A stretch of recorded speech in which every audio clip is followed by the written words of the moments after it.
Sloe, well, the title comes from a Tim Curry song. It was written by Bob Ezrin and Michael Kamen.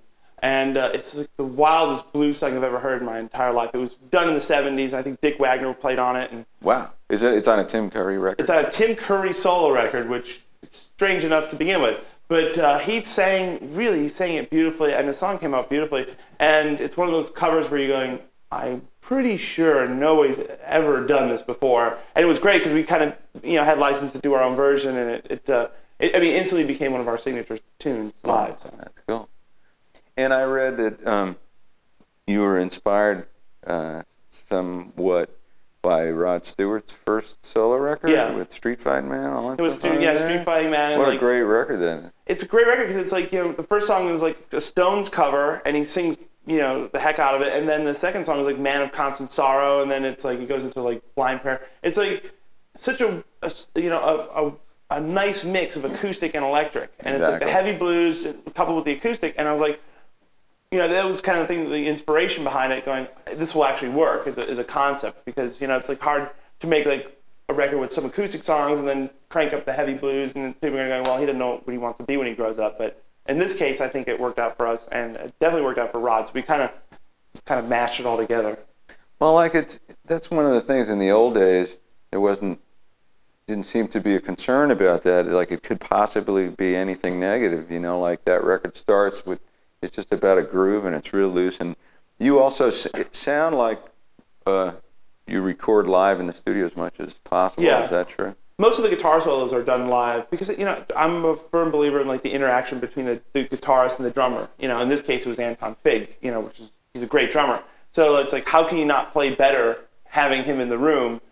And for me it's like to sit in the control room or sit in the studio and like, okay, take one. And it's just so daunting for me. It's like sometimes I just pull the headphones off and I just pretend I'm on the stage because, I have this like red light syndrome. There's a red light on this camera.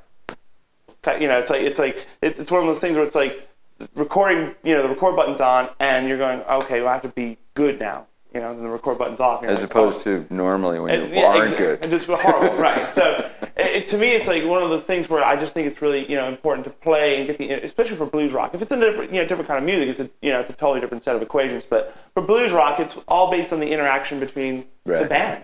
Right. But I think you've been able to do that really well. All your studio records, sound very live, and the interactions there. It just sounds like that's what you were. Yeah, and I gotta really give it to Kevin Shirley because the way he engineers the records and he captures the air around the note. It's like you can hear people playing as opposed to like everything being really isolated and really just kind of like it sterilizes the music if it's really too isolated. So we get the big drum sound because you hear the rooms and if there's bleeding, who cares? Right. When you make a record, it's like, when I play live, it's like, because if I have a bad night or you have a bad night, you're like, well, there's always tomorrow, right. And I can redeem myself, at least in my own head. The records last forever. It's like, it's either something that people will enjoy or something people will put their drinks on. There's no in between, it's like, so for me, it's like, it's just like the decision-making process in the studio is very daunting because it's like every decision is final, and I'm kind of like one of those ADD decision makers. It's like, well, we'll make a decision like this now, and if I can change my mind, and I just do it by committee. Well, the cool thing about, we did this song One of These Days. It's an old 10 Years After song, and we kind of updated for 2007. And it starts off, it's kind of like a heavy, like, swampy kind of.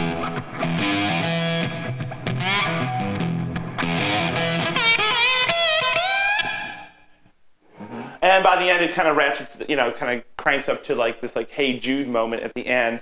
And the whole thing was like, for me, it's like when you're playing slide, we're doing slide today. And when you're playing slide, it's really important that intonation and your note choice is really, critical. I mean, it's like, and for me, guys like, Ry Cooder and Kevin Bright from Toronto, and there's a few others that, Lowell George and all those guys. Those are my favorite guys, Mm-hmm. And Johnny Winter, of course. Yeah. And that school of slide is, it's very kind of like, it's all about kind of like your emotion, and it's not a whole lot of flash, but it's like the right note at the right time. So, like One of These Days, I mean, we kind of.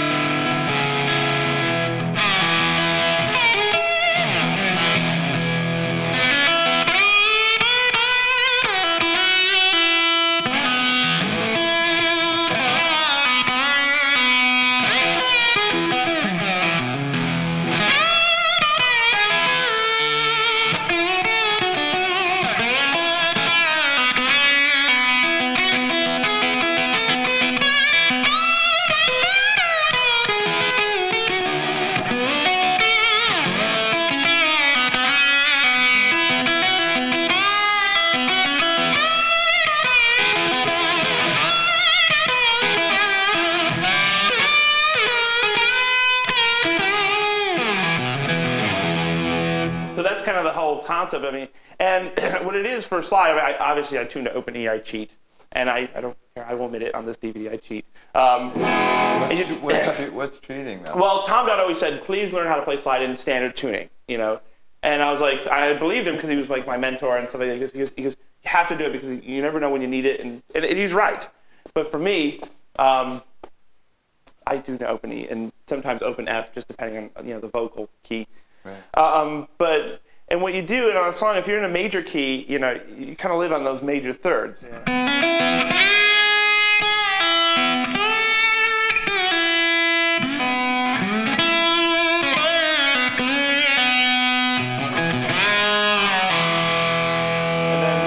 And then sometimes you want to throw like a bluesier thing in.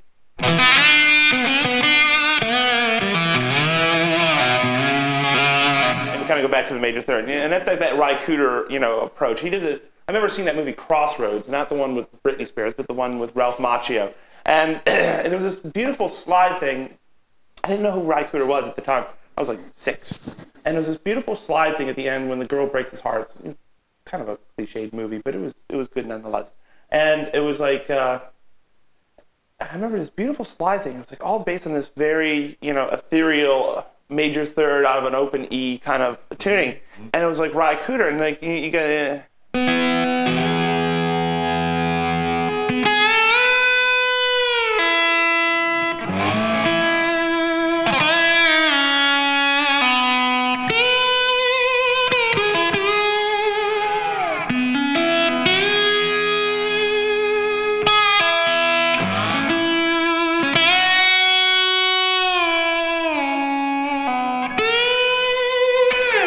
Based on that, and I was like, what is this sound that I'm hearing?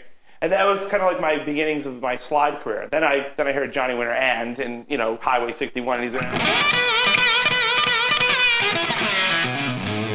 you know, and it's like for me then you like, you know, you put it all together, right. And you kind of get this kind of, you know, hodgepodge, you know, mashup of between, you know, Johnny Winter, really aggressive slide, you know.